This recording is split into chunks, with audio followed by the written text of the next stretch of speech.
Hi, everyone, and welcome in to Brett's Beach Ball Forecast, Week 3, otherwise known as Father's Day weekend.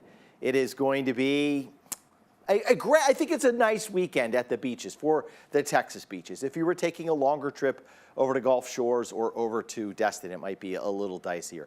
Something that you might notice this weekend at the beaches, quite a bit of haze in the sky. There are lots of agricultural fires in Mexico right now, and you can see the way that smoke is streaming into Texas. It's really covering parts of the hill country, even up into parts of East Texas, and it will continue to flow in our direction through Friday, Saturday, maybe even thickest Saturday afternoon and into Sunday. Otherwise, the Gulf waters are so warm. 84 degrees off of Galveston and Port Aransas, 84, maybe even a little bit warmer off of South Padre Island. Over toward Gulf Shores, maybe a little bit cooler. Looks like it's upper 70s, Destin, some upper 70s showing up. All right, how about that forecast? Friday afternoon, if you're headed to the beach, it may be raining already at Destin. It does look like it's somewhat of a rainy weekend at times at Destin and Gulf Shores.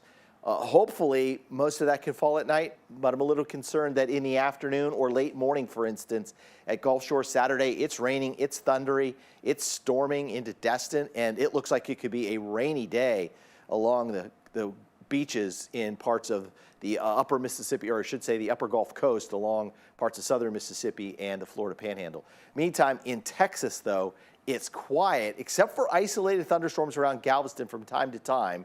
One of those could pop up Sunday afternoon, another batch there Saturday afternoon. All right, so the Galveston forecast will go 2 out of 4, just because we do have isolated thunderstorm chances that could wreck beach plans in the afternoon. Destin's a 1 out of 4. I mean, we'd make it 0, but you're at the beach, so it can never be a 0 out of 4 if you're at the beach, but there will be plenty of scattered showers and thunderstorms at the Florida beaches. Gulf Coast or Gulf Shores forecast pretty similar to that. Scattered thunderstorms, again, a 1 beach ball out of 4 rating. South Padre Island, though, for the 3rd week in a row, that's a 4 out of 4. Maybe windy on Sunday with some south winds blowing the sand around, so that might sting a little bit. Eye on the tropics next 7 days. Nothing happening here in the Gulf. Way out in the Atlantic, coming off the coast of Africa, there is a wave that in the next 7 days has 20% chance of development. So that is something that we'll talk about on next week's Beach Ball forecast. For more on the forecast anytime or while you're at your beach destination, if you want to check this forecast again, just visit our webpage, CBS19.tv. Have a great weekend and happy Father's Day.